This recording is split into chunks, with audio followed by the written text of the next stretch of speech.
আসসালামু আলাইকুম ওয়া রাহমাতুল্লাহি ওয়া বারাকাতুহু। প্রিয় পরিণতি চ্যানেলের বন্ধুরা, আশা করি আল্লাহ পাকের অশেষ মেহেরবানিতে আপনারা সকলে ভালো আছেন। ধন দৌলত এত অধিক পরিমাণে উপার্জন করলেন যে সেগুলোর সঠিক হিসাব আপনার নিজেরও জানা নেই। আপনার টাকা পয়সা এত বেহিসাব যে সেগুলোর উপর নির্ভর করে বড় বড় ব্যাংক গড়ে উঠতে পারে। সেই টাকা দিয়ে আপনি আরো টাকা উপার্জন করলেন। দু চোখের জন্য দৃষ্টি যত দূর যায়, আপনার দৌলত দিয়ে সেই দৃষ্টিসীমা পর্যন্ত চারিদিক ভরে উঠল। বড় বড় অট্টালিকা তৈরি করলেন, বিশাল বিশাল বাগান বাড়ি বানালেন। কিন্তু তারপর একদিন লোকজনের কাঁধে চড়ে এক নিষ্ঠুর নির্জনতার দেশ, অন্ধকার ঘর আর পোকামাকড়ের বেষ্টনীতে গিয়ে শুয়ে পড়লেন। এই হলো জীবন। হাজারটা নমুনা থেকে বাছাই করেও আপনার বালাখানার নকশা নির্বাচন করেছেন। সেই না লেগেছে 1 বছর, কিন্তু তারপর সেই বালাখানা ব্যবহার করবেন কয় বছর তার তো কোনো নিশ্চয়তা নেই। জানা নেই আজরাইল কখন এসে যাবে আর সব ছেড়ে ছুড়ে চলে যেতে হবে। আর যে ঘরে কিয়ামত পর্যন্ত থাকতে হবে তা তোমার খোড়াখড়িতেই প্রস্তুত। হ্যাঁ ভাই সাহেব, কবর রেডি, মুর্দা হাজির। হাজারো ডিজাইনের পোশাক দিয়ে যার আলমারি ভরা, 2টি সাদা চাদর দিয়ে পেঁচিয়ে আখেরি সফরে রওনা করিয়ে আজ কোথায় গেল সেই সব খুবসুরত লেবাস? লক্ষ টাকার খাট পালং মসজিদের কোনায় পড়ে থাকা চারপায়া পর্যন্ত মানুষের কাঁধে চড়ে এমন এক ঘরের দিকে রওনা হয়ে গিয়েছে। 2 ঘন্টার খোড়ামড়িতে প্রস্তুত হয়ে গিয়েছে। যে ব্যক্তি নিজের দূরের কথা জামা কাপড় পর্যন্ত ধুলাবালি লাগতে দিত না, বিছানাই হয়েছে তার শেষ সজ্জা। যার বিছানার চাদর পরিপাটি থাকত, সজ্জিত থাকত, আজ মাটির চাদর দিয়ে তাকে ঢেকে দেওয়া হয়েছে। যার ঘরে মশামাছি প্রবেশের অনুমতি ছিল না, আজ ঘৃণ্য কীড়া তার গোটা দেহ ঢেকে দিয়েছে। আজ তার গোটা অস্তিত্বই ভীষণভাবে বিপন্ন। চারিদিকে নিশ্ছিদ্র অন্ধকার, পোকামাকড়, সীমাহীন আতঙ্ক, কিন্তু কেউ নেই আজ তার পাশে। মহান রব্বুল আলামিনকে লাভ করাই আমাদের জীবনের মেরাজ। তিনি জখমে দিলের প্রলেপ ও দুঃখী আত্মার শান্তি। কসম আল্লাহর, গোটা দুনিয়ার হোসন ও জামাল তথা শোভা ও সৌন্দর্যের জখমে দিনের প্রলেপ হবার যোগ্যতা নেই। সঙ্গীতের সেরা সুরও দোলা দিতে পারে না, সঙ্গীতের সারেগামা আত্মার তারে সুর তুলতে পারে না। দিলের তারে দোলা দিতে পারে কেবল কোরআনের সুমধুর নগমা। হৃদয়ের গভীরতা করতে পারে শুধু কোরআনের সুগভীর সুর। নারী শিল্পীর গান যতই শ্রুতিমধুর হোক, আত্মার গভীরে পৌঁছতে পারে না। দক্ষ নিলে মোটেও তা শীতল ছোঁয়া দিতে আপনার দৌলত বৈভবে পর্যায়ের বাংলা তার সীমা ছাড়িয়ে আপনার তার যাবতীয় আসবাব আপনার চাহিদার অপেক্ষমান। কিন্তু আল্লাহর সঙ্গে আপনার কোনো সম্পর্ক নেই। সুতা ছেঁড়া ঘড়ির মতো আপনি ঠিকানাহীন। আপনার কোনো আপনি উদ্দেশ্যহীন এক পথভোলা পথিক, অথই সমুদ্রে ভাসমান এমন এক নৌকা তীরের নেশা যার জানা নেই। জনক হলেও যে আজকের দুনিয়ার যার সকল মানুষই এইরকম উদ্দেশ্যহীন জীবনযাপন করে চলেছে। মানুষ এখন অথই সমুদ্রে দোল্যমান একটি ছোট তরীর মতো করার মতো, যার সামনে কোনো উটরেখা নেই। লাখো মানুষের মা একজন মানুষ পাওয়া মুশকিল। আল্লাহর সঙ্গে যার অন্তর রয়েছে, আল্লাহকে যে পেয়েছে, নিজের অন্তর রাজ্যের যে মহারাজ পেয়েছে, তার সীমার কাছে 7 আসমানও অতি ক্ষুদ্র হয়ে ওঠে। দিলের বাদশাহীর কাছে আল্লাহ পাকের আরো সৌভি। আফসোস, দুনিয়ায় এখন এমন মহৎ লোক অতি বিরল। কোটি মানুষের মাঝে এমন একজন লোক মিলবে কিনা সে বিষয়ে আমার ভারী সঙ্গে চোখে মানুষ নামে। তারা মূলত দুপেয়ে প্রাণী। জাদুক নামের এই প্রাণীগুলো আর চতুষ্পদ জন্তুর মধ্যে পার্থক্য শুধু এইটুকু, তারা কথা বলতে পারে না। আর এই কাজটুকু মানুষ নামের প্রাণীরা পারে। আজ দুপে আর চতুষ্পদে পার্থক্য শুধু এইটুকুই অবশিষ্ট আছে। আমার ভাইরা, নাচ গানের আসরের মজা তো উপভোগ করেছেন, এবার রাত জেগে মহান আল্লাহর নিকট কান্নাকাটি করার মজা উপভোগ করে দেখুন। চোখ তুলে তাকানোর মজা তো উপভোগ করেছেন, এবার চোখ নিচু করে রাখার মজা উপভোগ করে দেখুন। আমার প্রতিপালকের শপথ, যদি মনে আনন্দের ঝর্ণাধারা প্রবাহিত না হয় তবে আমার জামার কলার টেনে ধরবেন। রাতভর নাচের আসরে কাটানোর মজা তো উপভোগ করেছেন, এবার রাতভর জায়নামাজে দাঁড়ানোর মজা উপভোগ করে দেখুন। নিজে তো আনন্দে কাঁদবেনই, অন্যদেরও কাঁদাবেন। দেখবেনই স্বাদ ও এই তৃপ্তির সামনে অন্য সব রকম তৃপ্তি তুচ্ছ হয়ে যাবে। চোখ নিচু করার স্বাদের তুলনায় চোখ তুলে তাকানোর স্বাদ তুচ্ছ মনে হবে। নির্লজ্জতার স্বাদ উপভোগের আনন্দের তুলনায় লজ্জাশীলতার আনন্দ দেখবেন অনেক বেশি। ভ্রান্ত পথে পথ চলার আনন্দ তো দেখেছেন, এবার মসজিদে যাওয়া আসার তৃপ্তির আনন্দ দেখুন। বড় লোকদের তোষামোদের আনন্দ তো উপভোগ করেছেন, এবার আসল মালিকের সামনে মাটিতে মাথা নত করার আনন্দ উপভোগ করে দেখুন। দেখবেন কত অপার্থিব আনন্দের স্বাদের দ্বার খুলে যায়। জমিনে মাথা নত করে মহান আল্লাহর নাম যখন আপনি স্মরণ করবেন, তখন দেখবেন আরশে আজিমের দরজা খুলে গেছে। মহান আল্লাহ দেখছেন তার বান্দাগণ ইসলামকে আবাদ করছেন নাকি ইসলামকে বরবাদ করছেন। মদের আসর, নাচ গানের আসর বাদ রেখে যারা মহান আল্লাহর সামনে নত হয়, মহান আল্লাহ ফেরেশতাদের ডেকে সেই বান্দাদের দেখান। তিনি গর্ব করে বলেন, দেখো তারা দুনিয়ার পার্থিব আনন্দ ভুলে আমার সামনে নত হয়েছে। আমি তোমাদের আগেই বলেছিলাম মানুষ আমার প্রতিনিধি হওয়ার উপযুক্ত, তোমরা আমার প্রতিনিধি হওয়ার উপযুক্ত নও। হে ফেরেশতারা, তোমাদের স্বাদের অনুভূতি নেই, দুঃখ কষ্টের অনুভূতি নেই। আমার বান্দাদের দেখো, তারা সকল অবৈধ আনন্দ ভুলে আমার সামনে মাথা কুটছে, কাঁদছে। এই সকল কথা বলার জন্য আসমানের দ্বার খুলে দেয়া হয়, জান্নাতের দ্বার খুলে দেয়া হয়। জান্নাতের হুরগণ জান্নাতের দরজায় এসে এই সকল বান্দাকে মোবারকবাদ দেয়। তারা বলে, তোমরা মহান আল্লাহকে স্মরণ করেছ, তোমরা যখন মৃত্যুর মাধ্যমে এখানে আসবে তখন আমরা তোমাদের অভ্যর্থনা জানাবো। মেরে ভাই আর দোস্ত বুজুর্গ, ভুল পথে তো অনেক দিন যাবৎ চলেছেন, ভুল দৃষ্টিতে অনেক দিন তাকিয়েছেন, ভুল কথা অনেক শুনেছেন। এবার ফিরে আসুন পবিত্র পরিচ্ছন্ন জীবনযাপনের আনন্দ উপভোগ করে দেখুন। মহান আল্লাহ ইচ্ছে করলে সবাইকে সোজা করে দিতে পারেন, ইচ্ছে করলে মন্দ চোখে তাকানো চোখ অন্ধ করে দিতে পারেন, জুলুম অত্যাচারের জন্য বাড়ানো হাত স্থবির করে দিতে পারেন, মন্দ পথে পা বাড়ালে পা নিশ্চল করে দিতে পারেন, ব্যভিচারের উদ্দেশ্যে যারা পা বাড়ায় তাদেরকে মাটির নিচে প্রথিত করে দিতে পারেন, মন্দ কাজের জন্য বাড়ানো হাত থামিয়ে নিশ্চল করে দিতে পারেন। মহান আল্লাহর এসব করার পূর্ণ শক্তি রয়েছে। আরবের দুইজন মুসলিম সর্দার নিজেদের মধ্যে পরামর্শ করে এসেছিল যে তাদের একজন রাসূল সাল্লাল্লাহু আলাইহি সাল্লামের সঙ্গে কথা বলতে থাকবে, সে অবসরে অন্যজন রাসূল সাল্লাল্লাহু আলাইহি সাল্লামকে হত্যা করবে। কিন্তু তলোয়ারে হাত রেখে তলোয়ার বের করার উদ্যোগ নিতেই হাত শক্তিহীন, অসাড় হয়ে গেল। কিছুতেই হাত বের করা যাচ্ছিল না। সে ভেবেছিল হাত যখন তার, হাতের শক্তিও তার, আসলে কিন্তু তা নয়। মালিক শাহ হযরত ইব্রাহিম আলাইহিস সালামের স্ত্রী সারাকে আটকে রেখেছিল। মন্দ কাজের উদ্দেশ্যে শাহ যখন হাত বাড়াতে যাচ্ছিল, হাত স্থবির হয়ে গেল।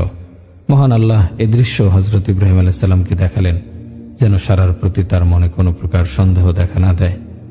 শাহ যখনই হাত বাড়াচ্ছিল, সেই বাড়ানো হাত হয়ে পড়ছিল শক্তিহীন, অসাড়।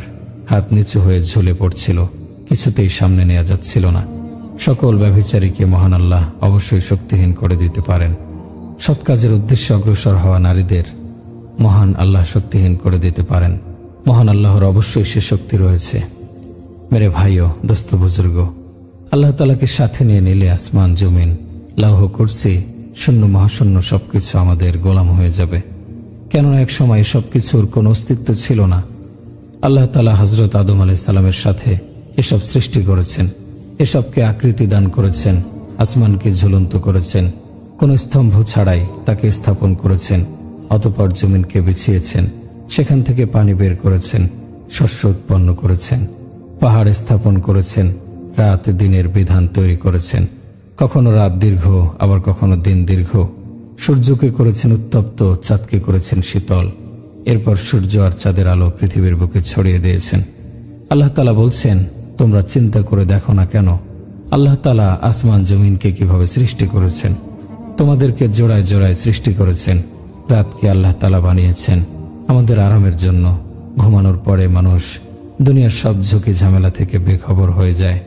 রাতের নিদ্রা দিনের ক্লান্তিকে দূর করে দেহকে ফুরফুরে করে তোলে। পরের দিন আবার নব উদ্যমে কাজ করার শক্তি যোগায়। যদি এমন হতো প্রত্যেকে নিজ নিজ সুবিধা অনুযায়ী ঘুমের সময় নির্ধারণ করে নিত, তবে কেউ আর ঘুমাতে পারত না। কেননা কেউ ঘুমাতো, কেউ চিৎকার করত, মেশিন চলতো, গাড়ি চলতো, আরাম করা মুশকিল হয়ে যেত। কিন্তু আল্লাহ পাকের দয়া, তিনি রাতকে সকলের জন্য আরামের বস্তু বানিয়ে দিয়েছেন। শুধু মানুষই নয়, বরং পশু পাখি, কীট পতঙ্গ সকলেই আরামে বিভোর থাকে। আবার ঘুম থেকে জাগ্রত হওয়ার সময়ও নির্দিষ্ট করে দিয়েছেন। অর্ধেক দিন আমাদের জীবিকা উপার্জনের জন্য দিয়েছেন, আর অর্ধেক দিন নিজের জন্য নিয়েছেন। ফজরের পর থেকে জোহর পর্যন্ত লম্বা সময় দিয়েছেন। জোহরের পর থেকে নামাজের সময় সংকীর্ণ হয়ে আসতে থাকে। ফজর থেকে জোহর পর্যন্ত কাজ করে, জোহরের পর থেকে কাজ গোছাতে শুরু করে। আসর, মাগরিব আর এশার সময় যে খুব দ্রুত ঘনিয়ে আসে, তার অর্থ হচ্ছে এটা আর কাজ করার সময় নয়, এ সময়টা আমার জন্য ব্যয় করো। আমার এখানের কারবার আসর মাগরিব থেকেই শুরু হয়, যে সময়টা আল্লাহকে স্মরণ করার, আল্লাহর মহব্বতে ডুব দেয়ার। সেই সময়টা আমরা পার্থিব কারবারে লিপ্ত হয়ে উল্টা পথে এগিয়ে চলেছি। আল্লাহ তাআলা কোরআনের মাধ্যমে আমাদেরকে বলেছেন, পৃথিবী হবার নিয়ম, পানির নিয়ম, পাহাড়ের নিয়ম, দরিয়ার নিয়ম, এসব আমাদের উপকারের। আল্লাহ তাআলার এসবে কোনো দরকার নেই। সুতরাং আল্লাহর থেকেই সমস্যার সমাধান করাও। যদি দুনিয়ার রাজা বাদশার কাছে সমস্যার সমাধান চাও আর আসমান জমিনের বাদশার সাথে সম্পর্ক ছিন্ন করে রাখো, তবে এটা কত বড় মূর্খতার কাজ। এভাবে আমাদের জীবনে কখনো সফলতা আসতে পারে না। রাসূল সাল্লাল্লাহু আলাইহি ওয়াসাল্লাম একদিন এক জায়গায় ঘুমিয়েছিলেন। এমন সময় একটি বৃক্ষ মাটি চিরে রাসূল সাল্লাল্লাহু আলাইহি সাল্লামের নিকটে এলো এবং তার উপর ছায়া বিস্তার করল। রাসূল সাল্লাল্লাহু আলাইহি সাল্লামের ঘুম ভাঙার আগেই সেই বৃক্ষ আবার নিজের জায়গায় ফিরে গেল। বৃক্ষটির মূলোৎপাটিত হয়ে রাসূল সাল্লাল্লাহু আলাইহি সাল্লামের নিকট যাওয়া এবং ফিরে আসার দৃশ্য হযরত আবু হুরায়রা রাদিয়াল্লাহু আনহু প্রত্যক্ষ করেন। রাসূল সাল্লাল্লাহু আলাইহি সাল্লামকে এই ঘটনা জানানোর পর তিনি বললেন, বৃক্ষটি আমাকে দেখার জন্য এসেছিল, সে আমাকে দেখার আকাঙ্ক্ষা করেছিল। বৃক্ষটি মহান আল্লাহর নিকট অনুমতি চেয়েছিল। আল্লাহ অনুমতি দেওয়ার পর সে এসে আমাকে দেখার পিপাসা মিটালো। রাসূল সাল্লাল্লাহু আলাইহি সাল্লামের জীবন আদর্শ অনুযায়ী আমাদের জীবনযাপন করতে হবে। এ কাজের সফলতার জন্য আল্লাহ যা চান সে অনুযায়ী আমাদের নিজেদের জীবন গড়ে তুলতে হবে।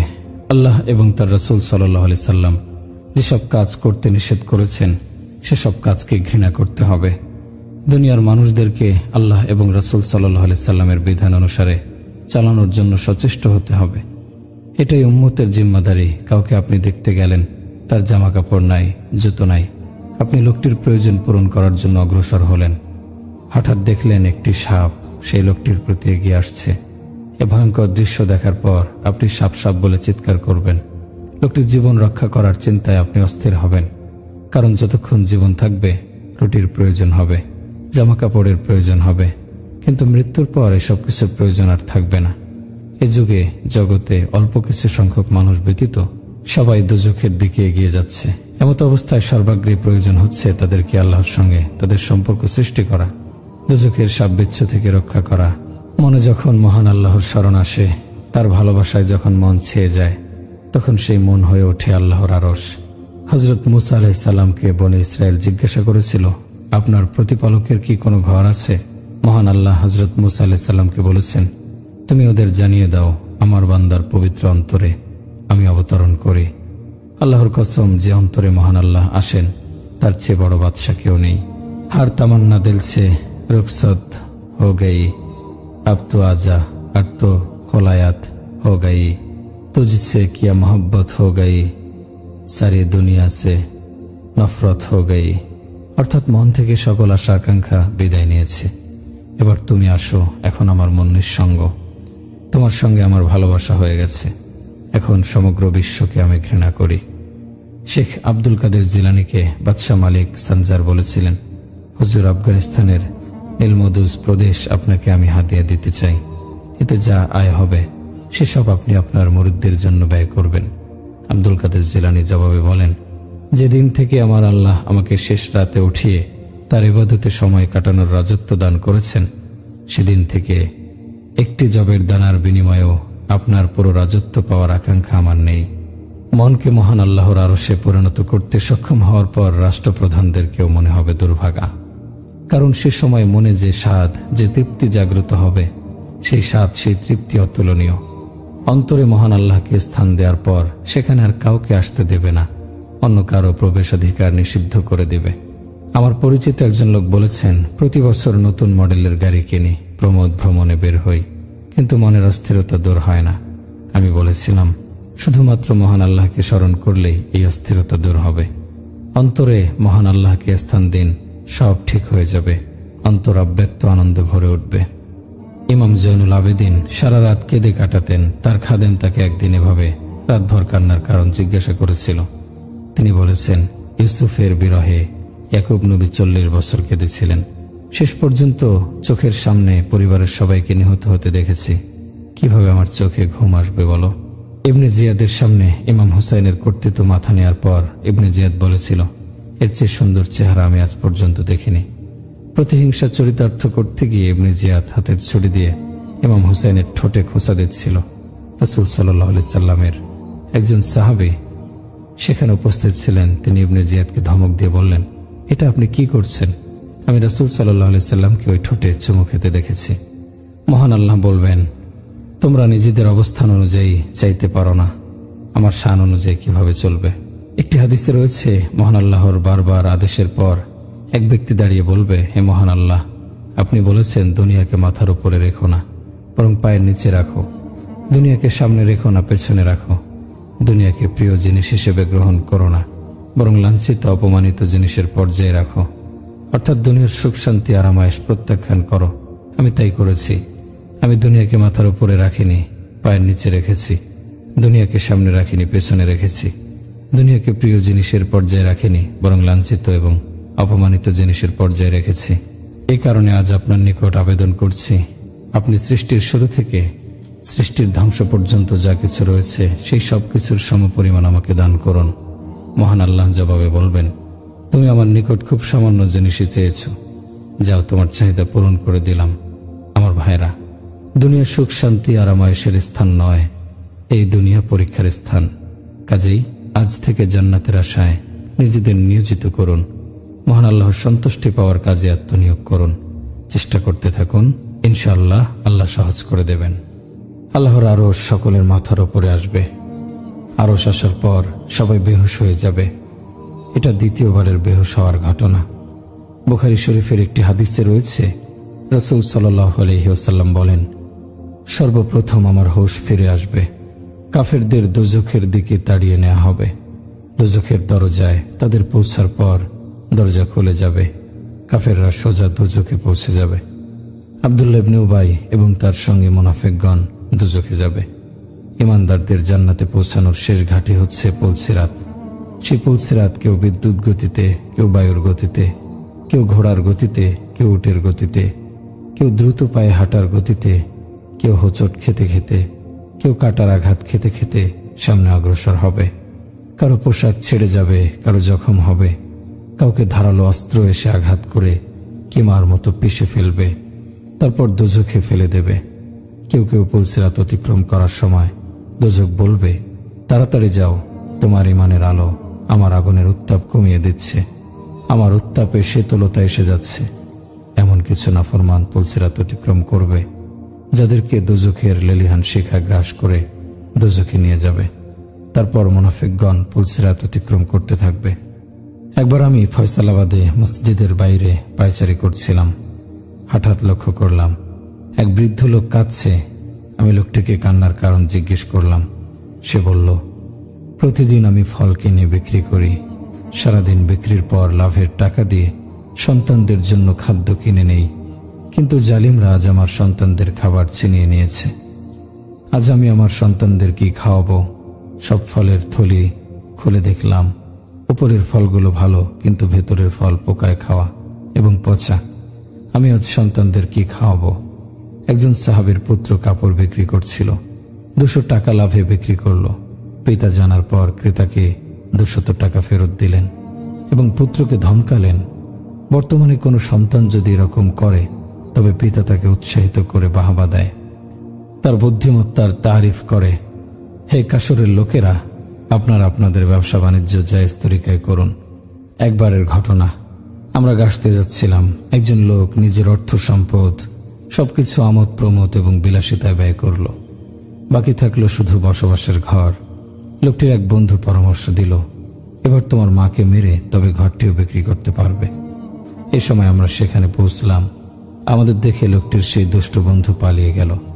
লোকটিকে আমরা আল্লাহ এবং তার রাসূল সাল্লাল্লাহু আলাইহি সাল্লাম সম্পর্কে ধারণা ও পিতামাতার খেদমতের কথা জানালাম। সে নিজের ভুল বুঝতে পারল এবং বলল, আপনারা আমার উপর বড় রকমের দয়া করেছেন। আমি তো নিজের মাকে খুন করার পরিকল্পনাই গ্রহণ করেছিলাম। মদ এবং আনুষঙ্গিক পাপাচার মানুষকে কোথা থেকে কোথায় নিয়ে যায়। আল্লাহর দরবারেও 3টি শ্রেণী রয়েছে। একবার এক মহিলা নিজের শিশু সন্তানকে দুধ পান করাচ্ছিল। এই সময় পাশে দিয়ে ঘোড়ায় চড়ে উদ্ধত গর্বিত ভঙ্গিতে একজন লোক যাচ্ছিল। স্তন্যদানকারিণী মা বলল, হে আল্লাহ, আমার পুত্রকে এই লোকটির মতো করে দিও। এই কথা শোনার সাথে সাথে শিশুটি দুধ পান বন্ধ করে দিয়ে বলল, হে আল্লাহ, আমাকে এই লোকটির মতো করো না। রাসূল সাল্লাল্লাহু আলাইহি সাল্লাম বলেন, 3টি শিশু মায়ের কোলে কথা বলছিল। রাসূল সাল্লাল্লাহু আলাইহি সাল্লামের বর্ণিত 3টি শিশুর মধ্যে এই শিশুটিও ছিল, যার কাহিনী আপনাদের শোনালাম। কিছুক্ষণ পর একজন কালো দুর্বল শীর্ণকায় নারী সেই পথ দিয়ে যাচ্ছিল। সেই নারীকে প্রহার করছিল, তার নামে তারা চুরি এবং পাপাচারের অপবাদ দিচ্ছিল। কিন্তু সে নারী মাথা নিচু করে যাচ্ছিল। তার মুখে ছিল মৃদু হাসি। স্তন্যদানকারিণী মা সেই নারীর প্রতি ইঙ্গিত করে বলল, হে আল্লাহ, আমার সন্তানকে তুমি এই প্রকার করো না। দুধ পানরত শিশু দুধ পান বন্ধ করে বলল, হে আল্লাহ, আমাকে এই নারীটার মতো করো। মা বলল, তোর সর্বনাশ হোক, কি বলছিস তুই? আমি আল্লাহর কাছে তোর জন্য সম্মান চেয়েছি, অথচ তুই অপমান চেয়ে নিলি। শিশু বলল, মা, ঘোড়ায় চড়ে যে লোকটি যাচ্ছিল সে আল্লাহর দুশমন, অহংকারী, তার ঠিকানা হচ্ছে জাহান্নাম। যে কালো কৃষ্ণকায় নারীর নামে চুরি এবং ব্যভিচারের অপবাদ দেয়া হয়েছে, সেই মহিলা আল্লাহর বড় ওলি। ফেরেশতারাও তার চলার পথে পাখা বিছিয়ে দেয়। আল্লাহর কাছে মর্যাদার মাপকাঠি আমাদের বিবেচনার মাপকাঠির চেয়ে ভিন্ন। ইহুদি এবং হিন্দুদের মর্যাদার মাপকাঠি ইসলামের দৃষ্টিতে গ্রহণযোগ্য নয়। যার টাকা পয়সা কম সে ছোট লোক, যার মোটামুটি টাকা পয়সা আছে সে মাঝারি লোক, যার অনেক টাকা পয়সা রয়েছে সে বড় লোক। এটা হিন্দুদের এবং ইহুদিদের মানসিকতা। যারা আল্লাহ এবং তার রাসূল সাল্লাল্লাহু আলাইহি সাল্লামের আনুগত্য করছে তারা উজ্জ্বল, সুন্দর ও সুশৃঙ্খল পথের অনুসারী হয়েছে। তারা আল্লাহর নিয়ামত হাসিল করেছে, বেহেশতের নিয়ামত হাসিল করেছে। এসব কিছুই শিক্ষা করতে হয়। আমরা মুহাম্মাদী সাল্লাল্লাহু আলাইহি সাল্লামের তরিকা শিক্ষা করিনি। পাঞ্জাবি তরিকা, সিন্ধি তরিকা, বেলুচি তরিকা, পশতু তরিকা শিখেছি। চারদিকে জাতীয়তাবাদের প্রচারণা, আঞ্চলিকতাবাদের প্রচারণা, ভাষাভিত্তিক জাতীয়তাবাদ। এসব কিছুর মধ্যে রাসূল সাল্লাল্লাহু আলাইহি সাল্লামের তরিকা কি রূপে আসবে? মুসআব ইবনে উমাইরের ভাই মুসলমানদের হাতে পাকড়াও হওয়ার পর তাকে মুসআব রাদিয়াল্লাহু আনহু ভালোভাবে বাঁধার অনুরোধ করলেন। মুসআবের ভাই এ কথা শুনে অবাক হয়ে সে বলল, তুমি ভাই হয়ে এরকম কথা বলছো? মুসআব বললেন, তুমি আল্লাহ এবং তার রাসূলের দুশমন, তুমি আমার ভাই নও। যারা তোমাকে বাঁধছে তারা আমার ভাই। মুহাম্মদ সাল্লাল্লাহু আলাইহি সাল্লাম এমন একটি তরিকা নিয়ে এসেছেন, এই তরিকায় ইবাদত রয়েছে, সালাত রয়েছে, মুআমালাত মুআশারাত রয়েছে, আখলাক রয়েছে। রাসূল সাল্লাল্লাহু আলাইহি ওয়াসাল্লাম বলেছেন, যে ব্যক্তি তোমার সম্পর্ক ছিন্ন করে তুমি তার সাথে সম্পর্ক স্থাপন করো। যে ব্যক্তি তোমার কাছ থেকে কোনো কিছু কেড়ে নেয় তাকে দান করো। যে ব্যক্তি তোমার উপর অত্যাচার করে তাকে তুমি মাফ করে দাও। রাসূল সাল্লাল্লাহু আলাইহি সাল্লাম আমাদেরকে এরকম আখলাকি শিক্ষা দিয়েছেন। তিনি বলেছেন, নিজ চরিত্র উন্নত করো এবং আমার কাছ থেকে জান্নাত নাও, তাহাজ্জুদের দ্বারা নয়। বনী ইসরায়েলের এক যুবক ছিল, বড় নাফরমান, বড় পাপী। তার পাপের কারণে এলাকার লোকেরা তাকে শহর থেকে বের করে দিল। এক জঙ্গলে গিয়ে সে আশ্রয় নিল। খানাপিনার অভাবে সে ভীষণ অসুস্থ হয়ে পড়ল। তাকে জিজ্ঞেস করার মতো কেউ নেই। তার মৃত্যুর সময় ঘনিয়ে এলো। সে আকাশের দিকে তাকিয়ে বলল, হে আল্লাহ, আমার মতো নাফরমান বান্দাকে শাস্তি দিলে তোমার রাজত্ব বেড়ে যাবে না, আর আমার মতো নাফরমান বান্দাকে মাফ করে দিলে আপনার রাজত্ব কমে যাবে না। আমি তোমার নাফরমান বান্দা, তুমি দেখছো আমি বড় অপমানজনক অবস্থায় মৃত্যুবরণ করছি। আমার পাশে কোনো আত্মীয় স্বজনও নেই, কোনো বন্ধু বান্ধবও নেই। আমাকে সবাই তাড়িয়ে দিয়েছে, কিন্তু তুমি তো আমাকে তাড়িয়ে দাওনি। হে আল্লাহ, আমাকে ক্ষমা করে দাও, আমার আশাকে পরিপূর্ণ করে দাও। আমাকে বঞ্চিত করবে না, তুমি বলেছ, নিশ্চয়ই আমি ক্ষমাশীল ও দয়ালু। এ কথা বলার পর তার মৃত্যু হয়ে গেল। হযরত মূসা আলাইহিস সালামের কাছে ওহী এলো, আমার এক বন্ধু অমুক জঙ্গলে মৃত্যুবরণ করেছে, তার গোসলের ব্যবস্থা করো, তার জানাজার ব্যবস্থা করো। শহরের সকল নাফরমানদেরকে জানিয়ে দাও, যারা তার জানাজায় অংশগ্রহণ করবে তাদের সবাইকে ক্ষমা করে দেয়া হবে। এ খবর শুনে সবাই তার জানাজায় অংশগ্রহণ করার জন্য ছুটতে লাগলো। তারা সেখানে উপস্থিত হয়ে দেখল, সেখানে তাদের এলাকার সেই মদ্যপায়ী, জুয়ারি, ব্যভিচারী লোকটি।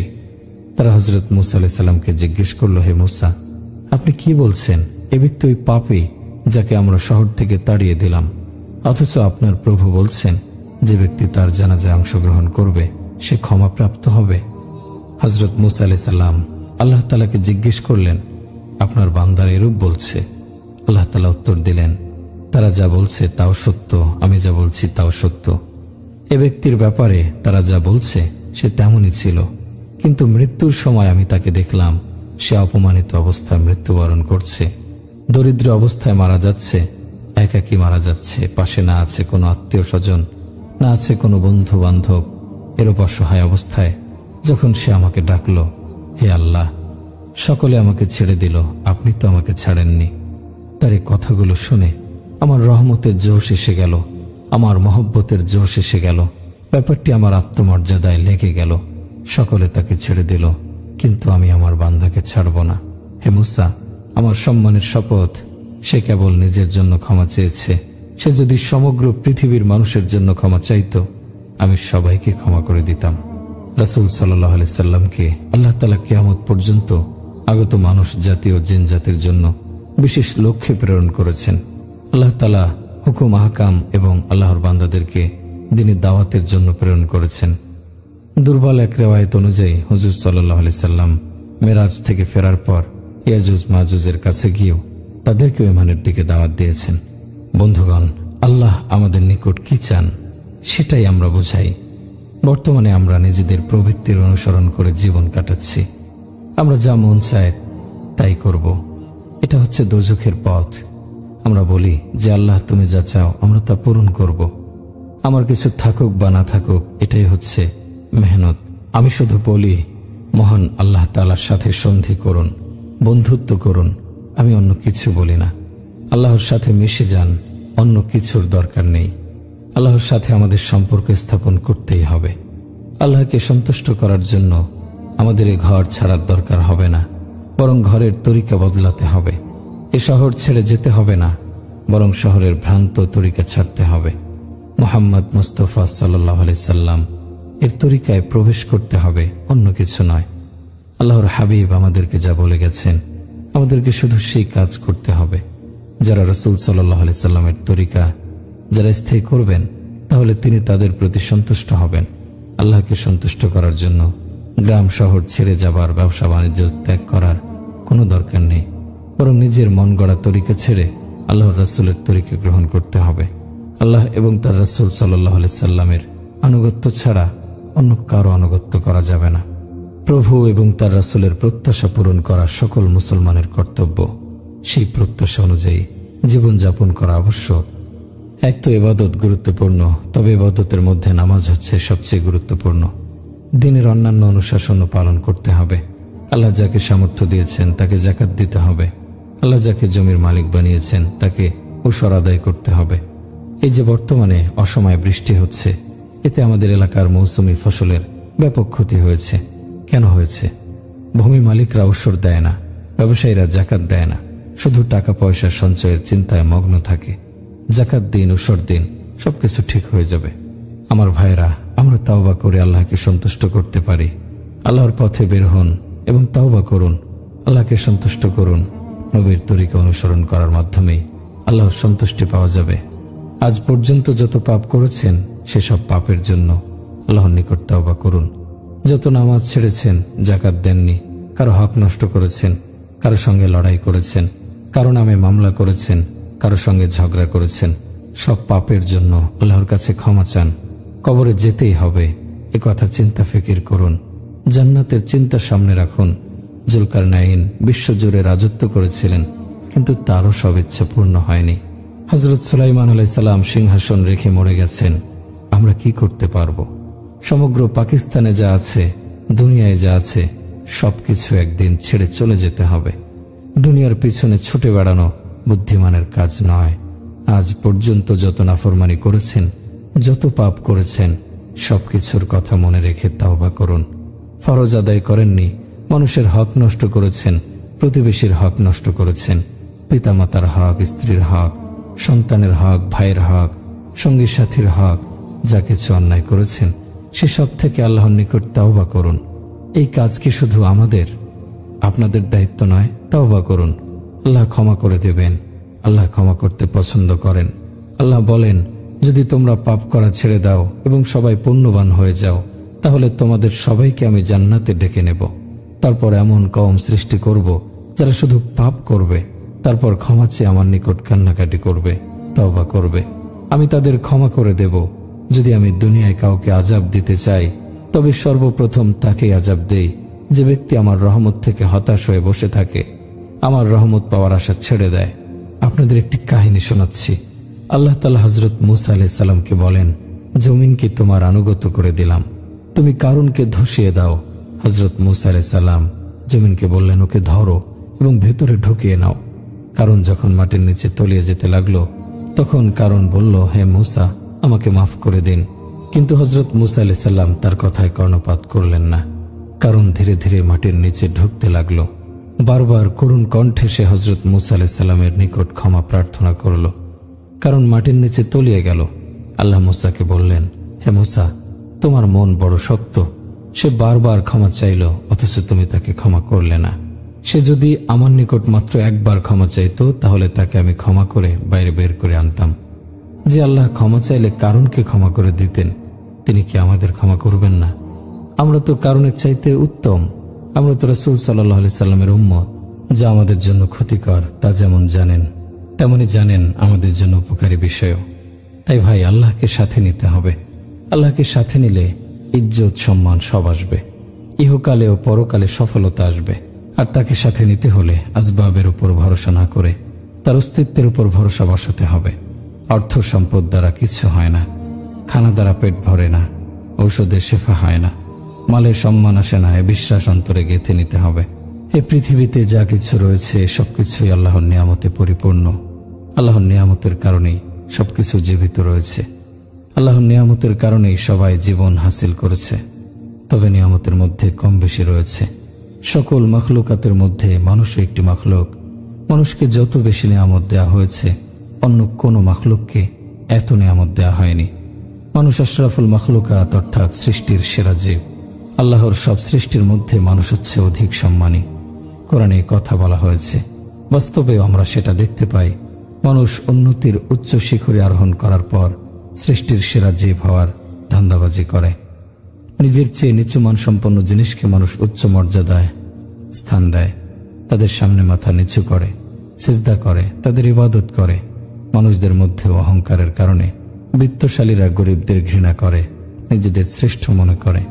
নিজের শ্রেষ্ঠত্বের অহংকারে ইবলিশ আদমকে সিজদা করতে সম্মান জানাতে অস্বীকার করেছিল। ইবলিশ বলেছিল, হে আল্লাহ, আমি কেন আদমকে সিজদা করব? সে তো আমার চেয়ে কম মর্যাদা সম্পন্ন। আমাকে তুমি আগুন দিয়ে সৃষ্টি করেছ, আর আদমকে মাটি দিয়ে সৃষ্টি করেছ। সৃষ্টির মধ্যে মাটির সবচেয়ে নোংরা এবং খারাপ বস্তু। মাটির সবচেয়ে দুর্বল হলেও সেই মাটি দিয়ে তৈরি মানুষ আজ সবচেয়ে শক্তিশালী। মাটির তৈরি মানুষ সবকিছুর উপরে বিজয়ী। ইবলিশ যুক্তি দেখিয়ে সিজদা করতে অস্বীকার করল। হে প্রভু, আপনি সকল ফেরেশতাকে আদেশ দিয়েছেন, আমাকেও আদেশ দিয়েছেন। আমাকেও আদেশ দেন যেন আমরা আদমকে সিজদা করি। কিন্তু আপনার এই আদেশ হচ্ছে আমার বিবেক বিরুদ্ধ। এ কারণে আমি সিজদা করতে পারবো না। আল্লাহ তাআলা মানুষের মর্যাদার শ্রেষ্ঠত্ব বর্ণনা করেছেন। বলেছেন, দু হাতে তৈরি করা বস্তু বেশি পূর্ণতা পায়, এক হাত দিয়ে তৈরি করা হলে কম পূর্ণতা পায়। এ আয়াতে বলা হয়েছে মানুষকে আল্লাহ দু হাত দিয়ে সৃষ্টি করেছেন। মানুষ ব্যতীত অন্যান্য জিনিসকে এক হাত দিয়ে সৃষ্টি করা হয়েছে, হয়তো জাহেরি হাত অথবা বাতিনি হাত দিয়ে। আসমান, জমিন, নদী, সাগর, পাহাড় ইত্যাদি জিনিস আল্লাহ জাহেরি হাত দিয়ে সৃষ্টি করেছেন। রুহানিয়াত, ফেরেশতা ইত্যাদি বস্তু আল্লাহ বাতিনি হাত দিয়ে সৃষ্টি করেছেন, কুদরত দিয়ে সৃষ্টি করেছেন। কিন্তু মানুষ সম্পর্কে বলা হয়েছে, আমার দুহাত জাহেরি হাত এবং বাতিনি হাত দিয়ে মানুষ সৃষ্টি করেছি। এর ফলে মানুষের সৃষ্টি এতটা পরিপূর্ণতা পেয়েছে, এই পরিপূর্ণতার সামনে অন্য কোনো সৃষ্টি টিকে থাকতে পারে না। আর এই কারণেই আল্লাহ নিজের আদেশের যুক্তিসঙ্গত হওয়ার কথা বর্ণনা করেছেন। সৃষ্টিকর্তা আল্লাহ মানুষের মধ্যে যত হিকমত রেখেছেন, তত হিকমত অপর কোনো সৃষ্টির মধ্যে রাখেননি। এর দ্বারা বোঝা যায় কেন আল্লাহ মানুষকে তার খেলাফতের নিয়ামত এবং গৌরব দান করেছেন। সর্বশক্তিমান আল্লাহর প্রতিনিধি এবং স্থলাভিষিক্ত তারাই হতে পারে যারা অধিক যোগ্যতা সম্পন্ন এবং প্রতিনিধি হওয়ার মতো যোগ্যতা এবং মর্যাদা যাদের রয়েছে। আল্লাহ তাআলা হযরত আদম এবং তার সন্তানদের প্রতিনিধি হবার কথা জানিয়েছেন। ফেরেশতা, জিন অথবা আসমানের অন্য কোনো সৃষ্টিকে খেলাফত বা প্রতিনিধিত্বের মর্যাদা দেয়া হয়নি। প্রতিনিধি তারাই হতে পারে যাদের মধ্যে সৃষ্টির ক্ষেত্রে পরিপূর্ণতা রয়েছে, কোনো অপূর্ণতা, কোনো ত্রুটি যাদের মধ্যে নেই। সূর্যের প্রতিনিধি চাঁদ হতে পারে, নক্ষত্র হতে পারে, কিন্তু পাথর হতে পারে না। যিনি সবকিছু সৃষ্টি করেছেন, যিনি সকল প্রকার পূর্ণতাকে একত্রিত করেছেন, তার প্রতিনিধি এমন সৃষ্টি হতে পারে যে সৃষ্টিকে আল্লাহ নিজের কুদরতি দুহাত দ্বারা সৃষ্টি করেছেন। জাহেরি হাত এবং বাতিনি হাত, পক্ষান্তরে শুধু জাহেরি কুদরত বা শুধু বাতিনি কুদরতের দ্বারা সৃষ্টি, এরকম মর্যাদা হাসিল করতে পারে না। ফেরেশতা যদিও পবিত্র এবং সম্মানিত সৃষ্টি, কিন্তু তাদেরকে আল্লাহ তার খেলাফতের নিয়ামত দান করেননি। যদিও ফেরেশতাদের মতামত চাওয়ার পর আদমের সৃষ্টির ব্যাপারে তারা জোরালো আপত্তি উত্থাপন করেছিল। তারা বলেছিল, আদম সন্তানরা পৃথিবীতে রক্তপাত করবে, দাঙ্গা হাঙ্গামা করবে, ভাইদের হত্যা করবে, সৃষ্টিকর্তা আল্লাহর অবাধ্যতা করবে, কাজেই তাদের সৃষ্টি করা যাবে না। তার এরকম ইচ্ছা প্রকাশ করেছিল যে, হে আল্লাহ, আমরা সবসময় তোমার বন্দেগী করি, কাজেই তোমার প্রতিনিধিত্বের মর্যাদা তুমি আমাদেরকে দাও। কিন্তু আল্লাহ কঠোরভাবে তাদেরকে ভৎসনা করে বলেছিলেন, আমি যা জানি তোমরা তা জানো না। মানুষকে আল্লাহ যে এরকম উচ্চ মর্যাদা এবং উন্নত নিয়ামত দিয়েছেন, অন্য সৃষ্টিকে তা দেয়া হয়নি। ফেরেশতাদের ধমক দিয়ে থামিয়ে দেওয়ার পর আল্লাহ পূর্ণাঙ্গ মানুষ সৃষ্টি করেছিলেন। আল্লাহ তাআলা হযরত আদমকে জ্ঞানের নিয়ামত দিয়েছেন। আদমকে সমস্ত বস্তুর নাম জানিয়ে দেয়া হয়েছিল। তারপর ফেরেশতাদের সামনে আদমকে এবং ফেরেশতাদের সেসব বস্তুর নাম বলতে বলা হলো। ফেরেশতারা বলতে সক্ষম হলো না। তারপর আদমকে বলতে বলা হলে আদম সঙ্গে সঙ্গে বলে দিলেন। সব বস্তুর নাম বলার যোগ্যতা আদমের মধ্যে ছিল, ফেরেশতাদের মধ্যে ছিল না। এর কারণ হচ্ছে আল্লাহ আদমকে জ্ঞান শিক্ষা দিয়েছেন। যদি জ্ঞান দেওয়ার মতো, জ্ঞান পাওয়ার মতো যোগ্যতা আদমের মধ্যে না হতো, তবে আদমকে জ্ঞান দেয়া হতো না। যার মধ্যে যোগ্যতা নেই তাকে কেউ ভালো কিছু দেয় না। যেমন একটি পাথরকে অথবা একটি পশুকে যদি হীরার হার দেয়া হয়, তারা কি এর গুরুত্ব বুঝতে পারবে? হযরত আদমের স্বভাবের মধ্যে এমন যোগ্যতা রাখা হয়েছিল যেন তিনি জ্ঞান ধারণ করতে পারেন। কেননা আল্লাহ তাআলা নিজের জাহেরি হাত, বাতিনি হাত, দুহাত দিয়ে আদমকে সৃষ্টি করেছেন। আদমের মধ্যে প্রতিনিধি বা খলিফার মতো যোগ্যতা এবং সামর্থ্য রাখা হয়েছিল। আল্লাহর খলিফা বা প্রতিনিধি হবার জন্য যেসব যোগ্যতা থাকা দরকার, ফেরেশতাদের সেসব যোগ্যতা ছিল না। মানুষকে উন্নত রূপে সৃষ্টি করা সম্পর্কে আল্লাহ 4 বার শপথ করে বলেছেন, মানুষকে সর্বোত্তম শিক্ষার উপর সৃষ্টি করা হয়েছে। আল্লাহ বলেন, নিশ্চয়ই আমি মানুষকে সুন্দরতম গঠনে সৃষ্টি করেছি। মানুষকে এমন উপাদান দ্বারা সৃষ্টি করা হয়েছে যেসব উপাদান সূর্যের মধ্যে নেই, চন্দ্রের মধ্যে নেই, ফেরেশতাদের মধ্যে নেই, জিনদের মধ্যে নেই, এমনকি অন্য কোনো মাখলুকাতের মধ্যে নেই। অথচ মানুষ নিজের নির্বুদ্ধিতার কারণে পাথরের সামনে মাথা নত করে, পাহাড়ের সামনে, সমুদ্রের সামনে, পশুদের সামনে, শয়তানের সামনে মাথা নত করে। মানুষের চেয়ে উৎকৃষ্ট কেউ নেই, মানুষের চেয়ে শ্রেষ্ঠ কিছু নেই। আল্লাহ সকলের স্রষ্টা এবং পালনকর্তা। আল্লাহর সামনেই সবাইকে সিজদা করতে হবে। কিন্তু নির্বোধ মানুষ নিষ্প্রাণ মূর্তির সামনে মাথা নত করছে। আল্লাহ বিশেষ উদ্দেশ্যে মানুষ সৃষ্টি করেছেন। তিনি মানুষের কাছে যা চান, অন্য কারো কাছে তা চান না। মানুষকে তিনি যেসব নিয়ামত দিয়েছেন, অপর কোন সৃষ্টিকে এত নিয়ামত দেননি। আসমানে এবং জমিনে যা কিছু রয়েছে, সবকিছু আল্লাহ মানুষের জন্য সৃষ্টি করেছেন। সবাইকে মানুষের সেবার জন্য, মানুষের কল্যাণের জন্য সৃষ্টি করা হয়েছে। আল্লাহর নিজের প্রকাশ্য এবং গোপনীয় বহু নিয়ামত মানুষকে দিয়েছেন, অথচ মানুষ নিজেকে অন্যান্য সৃষ্টির চেয়ে তুচ্ছ এবং হীন মনে করে। আল্লাহর নিয়ামতের শুকরগুজারি করে না। আল্লাহ বলেন, হে মানুষ, তোমাদের আমি যেসব নিয়ামত দিয়েছি, যদি সেসব গণনা করতে থাকো, তবে গণনা করতে থাকো, তবে গণনা করে শেষ করতে পারবে না। এত নিয়ামত পাওয়ার পর মানুষের কর্তব্য হচ্ছে আল্লাহর সর্বাধিক আনুগত্যের পরিচয় দেয়া, আল্লাহর সামনে মাথা অবনত করা। অথচ মানুষ অবাধ্যতার পরিচয় দিচ্ছে, আল্লাহর নিয়ামতের নাশকরি করছে। এ কারণেই আল্লাহ বলেন, মানুষ বড়ই অকৃতজ্ঞ। তারা আল্লাহর এত নিয়ামত পাওয়ার পরও সবকিছু ভুলে যায়। তারা ওসব বস্তুর সামনে মাথা অবনত করে যাদের কোনো উপকার করার শক্তি নেই, ক্ষতি করার শক্তি নেই। মানুষ মূর্তির সামনে, বৃক্ষের সামনে, নদীর সামনে, সাগরের সামনে, পাহাড়ের সামনে মাথা অবনত করে। অথচ এইসব বস্তু মানুষের কোনো উপকার করতে পারে না। মেরে ভাই আর দোস্ত বুজুর্গ, আমি বলতে চাই, আল্লাহর যত রহমত রয়েছে, যত নিয়ামত রয়েছে, সবকিছু আমরা ভুলে মানুষকে আল্লাহ তাআলা অগণিত নিয়ামত দেওয়ার পর আল্লাহ মানুষকে সেসব নিয়ামত স্মরণ করিয়ে দিচ্ছেন। বলেন, তোমরা আমার নিয়ামত গণনা করে শেষ করতে পারবে না। আমার ভাইরা, একটি গাড়ির ইঞ্জিন পুরো গাড়ি টেনে নিয়ে যায়। গাড়িও লোহার তৈরি, ইঞ্জিনও লোহার তৈরি, কিন্তু ইঞ্জিনের মধ্যে এমন কিছু উপাদান রয়েছে যা গাড়ি জানতে পারে না। আল্লাহ তাআলা মানুষের মধ্যে বড় রকমের যোগ্যতা রেখেছেন, অনেক রকম বৈশিষ্ট্য রেখেছেন, কিন্তু আমরা নিজেদের পরিচয় ভুলে গেছি। নিজেদের যোগ্যতা সম্পর্কে না জানার কারণে আমরা আল্লাহর নাফরমানি করে চলেছি এবং আল্লাহর আযাবের যোগ্য হয়ে উঠেছি। উম্মতের জন্য রাসূল সাল্লাল্লাহু আলাইহি সাল্লামের চিন্তার শেষ ছিল না। উম্মতের চিন্তায় তিনি হু হু করে কাঁদতেন। কান্নার সময়ে তার বুকের ভেতর থেকে চুলার বলক ওঠা পানির শব্দের মতো শব্দ শোনা যেত। উম্মতের চিন্তায় রাসূল সাল্লাল্লাহু আলাইহি ওয়াসাল্লাম অনেক কষ্ট সহ্য করেছেন। একটি হাদিসে রয়েছে, রাসূল সাল্লাল্লাহু আলাইহি সাল্লাম বলেন, আমাকে এত বেশি কষ্ট দেয়া হয়েছে, এত উৎপীড়ন করা হয়েছে যে এরকম কষ্ট অপর কোনো ব্যক্তিকে দেয়া হয়নি, এরকম উৎপীড়ন অন্য কাউকে করা হয়নি। মানুষ টাকা পয়সা উপার্জনের জন্য সকালে বাজারে যেত, আর রাসূল সাল্লাল্লাহু আলাইহি সাল্লাম মানুষদের দোজখের আগুন থেকে রক্ষা করার জন্য বাজারে যেতেন। লোকেরা উপার্জিত টাকা পয়সা নিয়ে ঘরে ফিরত, আর রাসূল সাল্লাল্লাহু আলাইহি সাল্লাম মানুষের গালাগাল, তিরস্কার, ধাক্কা খাওয়ার মনোবেদনা নিয়ে ঘরে ফিরতেন।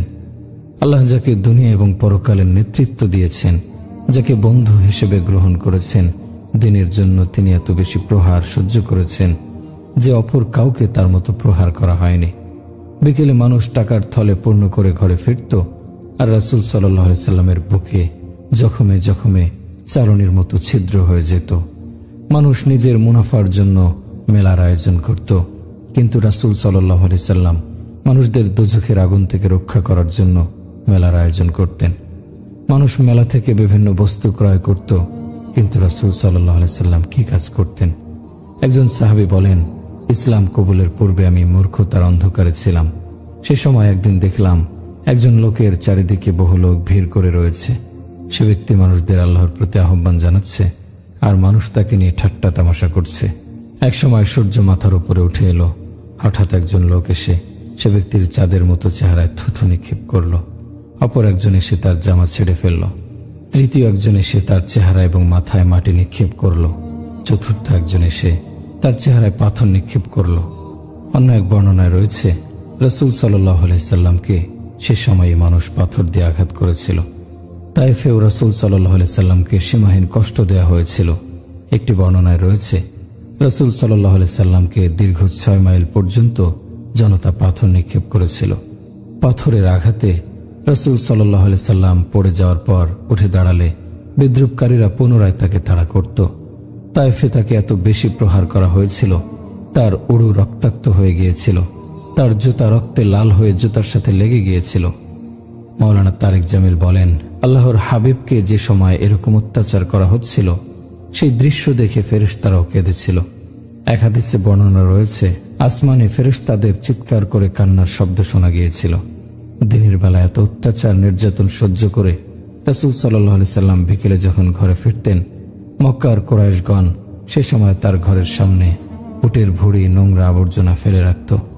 রাসূল সাল্লাল্লাহু আলাইহি সাল্লাম কুরাইশদের এরকম আচরণ করতে নিষেধ করতেন। তিনি বলতেন, হে কুরাইশ, যদি ভালো বন্ধু হতে না পারো তবে অন্তত ভালো প্রতিবেশী হয়ে থাকো। উম্মতের জন্য রাসূল সাল্লাল্লাহু আলাইহি সাল্লামের কিরকম দরদ ছিল এ সম্পর্কিত একটি ঘটনা হায়াতে সাহাবা গ্রন্থে বর্ণনা করা হয়েছে। ঘটনাটি হচ্ছে, রাসূল সাল্লাল্লাহু আলাইহি সাল্লাম বনু হানিফা গোত্রে দাওয়াতের জন্য গিয়ে বলেন, আমি আল্লাহর নবী, তোমরা আমার কথা শোনো, আমাকে আশ্রয় দাও। জনতা বলল, আমাদের সর্দার আসুক, তার সাথে কথা বলবেন। কিছুক্ষণ পর সর্দার এলো। রাসূল সাল্লাল্লাহু আলাইহি ওয়াসাল্লাম সর্দারকে ইসলামের দাওয়াত দিলেন। সে অভিশপ্ত ব্যক্তি বলল, তুমি কি সেই কুরাইশী ব্যক্তি যে আমাদের লোকদের পথভ্রষ্ট করছো? এ হজের মৌসুমে তুমি হচ্ছ নিকৃষ্টতম মানুষ। নাউজুবিল্লাহ। যদি তোমার মধ্যে কল্যাণ থাকতো তবে তোমার স্বজাতীয়রা তোমাকে অবশ্যই আশ্রয় দিত। যদি তুমি আমার তাবুর এলাকায় না থাকতে তবে আমি তোমার শিরোচ্ছেদ করতাম। রাসূল সাল্লাল্লাহু আলাইহি সাল্লাম দুঃখ ভারাক্রান্ত হৃদয়ে উটনির পিঠে আরোহণ করলেন। হঠাৎ এক দুর্বৃত্ত তার উটকে লক্ষ্য করে তীর নিক্ষেপ করল। রাসূল সাল্লাল্লাহু আলাইহি সাল্লাম উটের পিঠ থেকে নিচে পড়ে গেলেন। যারা এরকম আচরণ করেছিল তাদেরকে দোজখের আগুন থেকে রক্ষা করার জন্য রাসূল সাল্লাল্লাহু আলাইহি ওয়াসাল্লামের ব্যাকুলতার শেষ ছিল না। এক বর্ণনা রয়েছে, রাসূল সাল্লাল্লাহু আলাইহি ওয়াসাল্লামের সামনে দিয়ে এক ব্যক্তির লাশ নিয়ে যাওয়া হচ্ছিল। তিনি ব্যক্তিটির পরিচয় জানতে চাইলেন। বলা হলো, অমুকের পুত্র অমুক। রাসূল সাল্লাল্লাহু আলাইহি ওয়াসাল্লাম বললেন, হায় আফসোস, আমার একজন উম্মত দোজখে পৌঁছে গেছে। অপর এক বর্ণনা রয়েছে, এক ব্যক্তি কুফরি অবস্থায় অসুস্থ হয়ে পড়ল, কিন্তু এক পর্যায়ে মৃত্যুর পূর্বে কালেমা পাঠ করল। এই কথা শোনার পর রাসূল সাল্লাল্লাহু আলাইহি সাল্লাম খুশি হয়ে বললেন, বাহ, আমার একজন উম্মত দোজখ থেকে রক্ষা পেয়েছে। ওয়াহশী নামের একজন কৃতদাস রাসূল সাল্লাল্লাহু আলাইহি সাল্লামের চাচা হামজাকে হত্যা করেছিল। আবু সুফিয়ানের স্ত্রী হিন্দা হযরত হামজার বুক চিড়ে তার কলিজা মুখে নিয়ে চিবিয়েছিল। রাসূল সাল্লাল্লাহু আলাইহি সাল্লাম শহীদ চাচার জানাজার নামাজ 70 বার আদায় করেন।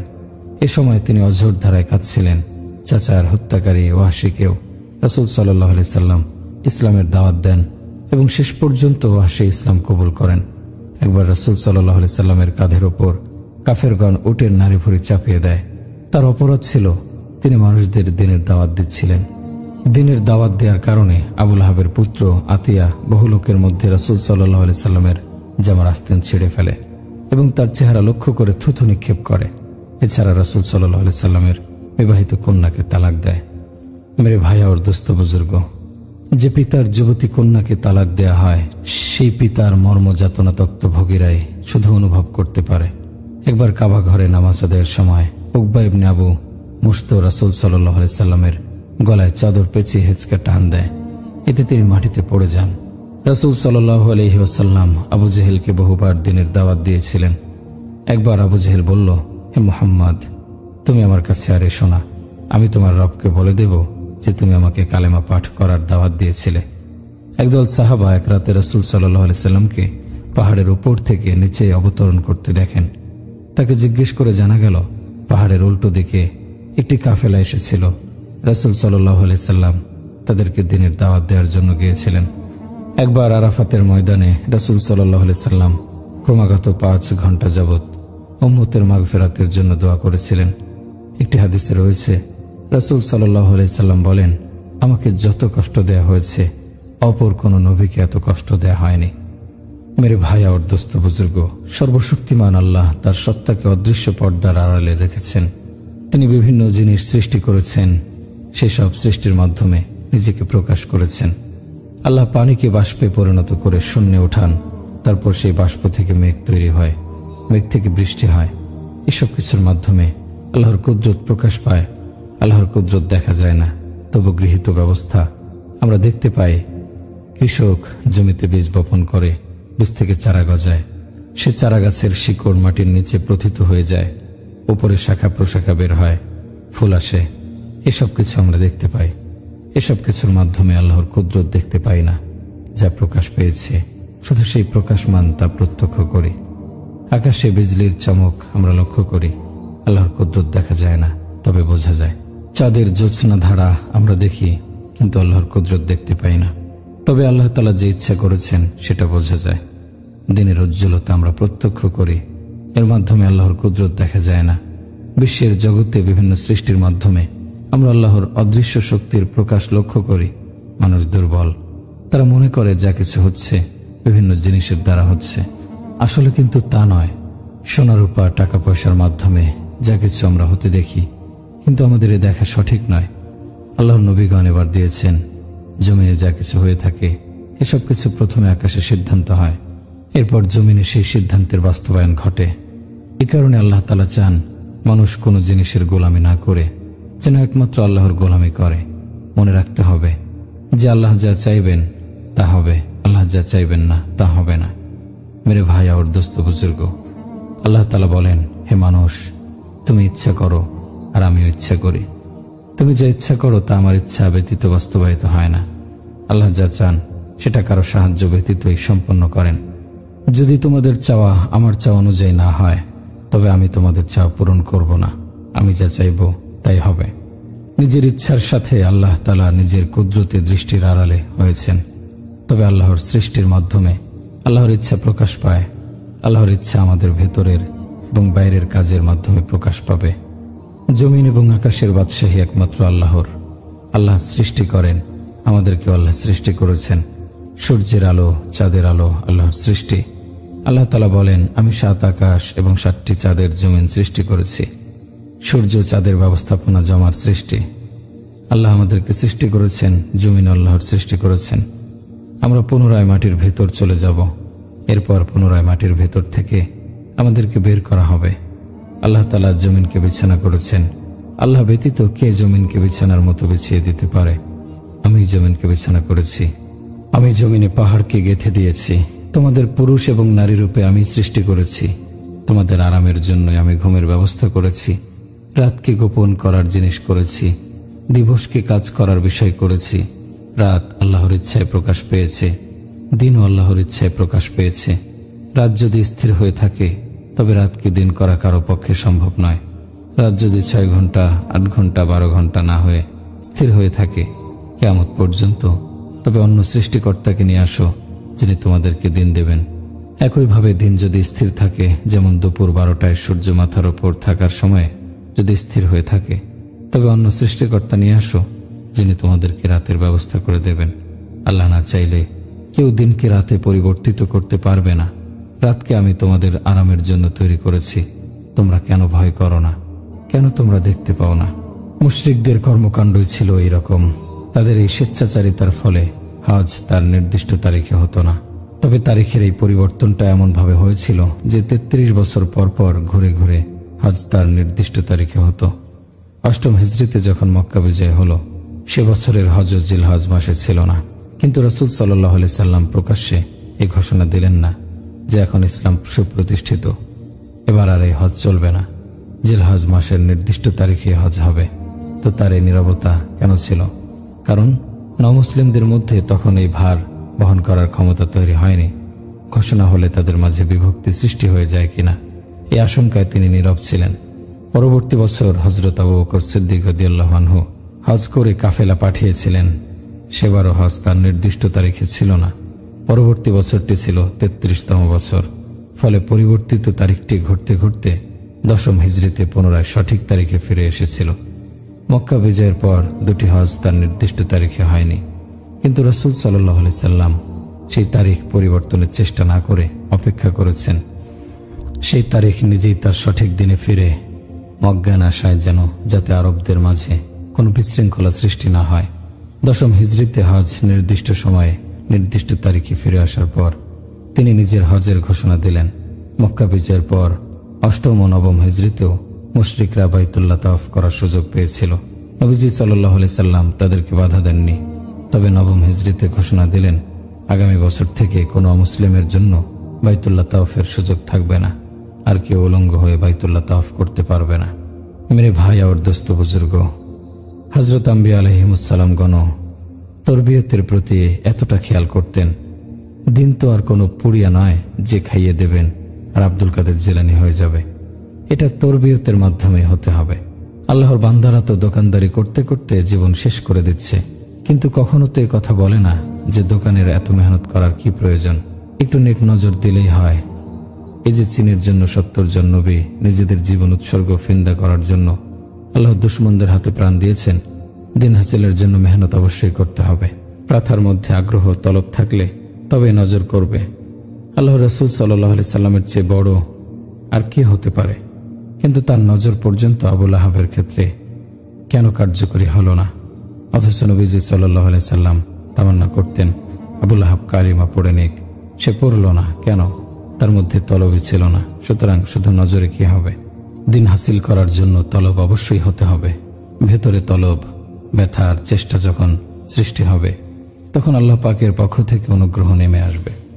পাপের পঙ্কিলতায় নিমজ্জিত বান্দাও যদি মহান আল্লাহর নিকট তাওবা করে তার দিকে এগিয়ে যায়, মহান আল্লাহ সেই বান্দাকে অভ্যর্থনা জানান। যার সঙ্গে মানুষের সম্পর্ক ছিন্ন হয়, মানুষ তাকে ফিরে আসতে দেখে মুখ ভার করে থাকে, সামনে এগিয়ে তাকে অভ্যর্থনা জানায় না।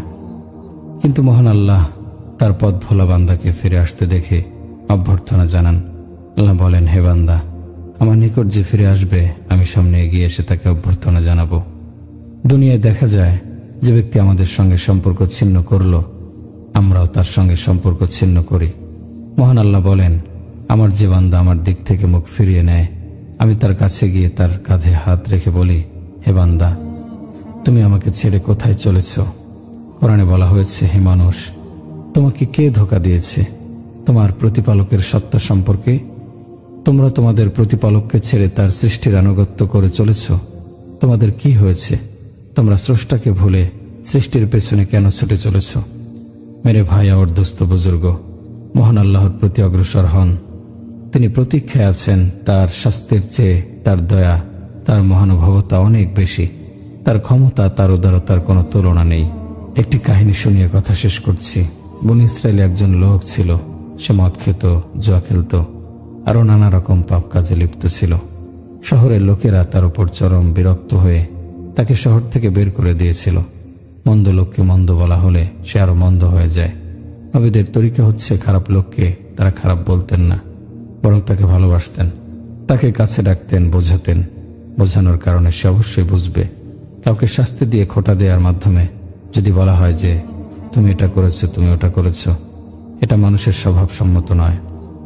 মানুষের স্বভাব হওয়া উচিত মানুষকে ভালোবাসতে হবে, তাকে বোঝাতে হবে। মানুষ অনেক বেদ্দিনকে বুঝিয়ে আল্লাহর পথে নিয়ে আসতে হবে। কাজ করেছে চারিদিকে। মাওলানা ইউসুফ বলতেন, মানুষ অনেক রকম বেদ্দিনের বিস্তার ঘটাচ্ছে। বিশেষত মুসলমানরা অনেক বেদ্দিনের সৃষ্টি করছে। মন্দ কাজের জন্য মানুষকে ঘৃণা করছে। এর ফলে মানুষ আরো দূরে সরে যাচ্ছে। মানুষকে ভালোবেসে কথা বললে তারা কাছে আসবে। বনী ইসরায়েলের সেই লোকটিকে শহর থেকে বের করে দেয়া হলো। শহর থেকে বের করে দেওয়ার পর সে ব্যক্তি শহরের বাইরে এক জনশূন্য জায়গায় গিয়ে আশ্রয় নিল। সেখানে কথা বলার মতো মানুষ নাই, খাদ্য নাই, পানি নাই, ওষুধ নাই। ধীরে ধীরে লোকটি অসুস্থ হয়ে পড়ল। এক পর্যায়ে লোকটি মুমূর্ষু অবস্থায় পৌঁছে গেল। মৃত্যুর লক্ষণ অনুভব করে সে আকাশের দিকে তাকালো, ডানে তাকালো, বামে তাকালো। আমাদের কাছে আল্লাহ পাকের দাবি হলো, লা ইলাহা, সবকিছু থেকে সম্পর্ক ছিন্ন করো এবং লা ইলাহা, সম্পর্ক একমাত্র আল্লাহর সঙ্গে কায়েম করো। তো আমাদের সম্পর্ক আল্লাহর সঙ্গে হলো কিনা তা কেমন করে বুঝবো? নামাজের কথাই ধরুন। আল্লাহু আকবার বলে নামাজ শুরু করলেন। এবার দেখুন আপনার মনের মধ্যে কোনো চিন্তা ঘুরপাক খাচ্ছে। নামাজে আপনি যে চিন্তায় মশগুল মনে করতে হবে তার সঙ্গেই আপনার দিল লেগে আছে। আফসোস, আমরা আমাদের দিলের জগৎ ধ্বংস করে দিয়েছি। তারপরও কেমন নির্ভাবনায় ভোগবিলাসিতায় ডুবে আছি। অথচ পকেট থেকে 100টি টাকা হারিয়ে গেলে মুখে কোনো উপাদেয় খাবারই আর রোচে না। 100 টাকার শোকে মজাদার খাবারও বিস্বাদ হয়ে যায়। এখন আপনি বিচার করুন, আল্লাহর সঙ্গে আপনাদের কেমন সম্পর্ক রয়েছে? যেদিন থেকে বুঝতে শিখেছি সেদিন থেকেই আল্লাহকে ভুলে গিয়েছি। সম্পর্কের সুতোটি কেটে দিয়েছি। তার সম্পর্কের স্বাদ আমরা কখনো চোখে দেখিনি। তার মহব্বতের অপূর্ব অনুভূতিও আমাদের দিলের সবকিছু কখনো হরকত তোলেনি। কিন্তু দেখুন, তারপরও আমাদের সুখ নিদ্রায় কোনো ব্যাঘাত হয় না। আমাদের ব্যবসায় বাণিজ্যেও কোনো ত্রুটি হয় না। আমাদের বিলাস বাসনেও কোনো কমতি নেই। যেন কিছুই হয়নি। মাওলার সঙ্গে সম্পর্কহীনতা চিন্তিত বিচলিত হওয়ার মতো কোনো বিষয়ই নয়। বস্তুত এটা আমাদের অন্তর্জগৎ ধ্বংস হয়ে যাবারই প্রমাণ। ফলে এজন্য আমাদের মনে কোনো আক্ষেপ বা আফসোস নেই। বাগানের চারা গাছটি যদি শুকিয়ে যেতে থাকে তাহলে কত দুঃখ। অথচ লা ইলাহা ইল্লাল্লাহ, এই কালিমার বৃক্ষটি একসময় ডালপালায় পত্র পল্লবে সতেজ ছিল। এর ছায়া গোটা দুনিয়া প্রশান্তি উপভোগ করে। কালিমার সেই বৃক্ষ বীজ সবই শুকিয়ে কাঠ, মৃতপ্রায় সেই দেহে আবার কি করে প্রাণ সঞ্চার করে সতেজ করে তোলা, আবার সবুজের সমারোহ ফিরিয়ে আনা যায়, এমন চিন্তায় ফিকির আজ কারো মধ্যেই অবশিষ্ট নেই। সামান্য বেদনা বা কেউ অনুভব করে না। আল্লাহ তাআলা তো এত সস্তা নন যে বিনিময় ছাড়া তাকে পেয়ে যাবেন, এরকম ভেবে ভুল করছেন। এমনটি কখনো নয়।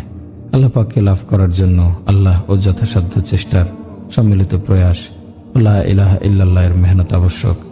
মেরে ভাই আর দোস্ত বুজুর্গ, আমাদের নিকট আল্লাহ পাকের দাবি হলো সবকিছু থেকে ফারেক হয়ে, আল্লাহ ছাড়া অন্য সবকিছু থেকে সম্পর্ক ছিন্ন করে এক আল্লাহর সঙ্গে সম্পর্ক জুড়ে দাও। একমাত্র আল্লাহ পাকই হবেন আমাদের মরণের ধ্যান ও জ্ঞান। একবার জৈনক বেদুইন নবীজি সাল্লাল্লাহু আলাইহি সাল্লামের খেদমতে এসে 3টি প্রশ্ন উত্থাপন করল।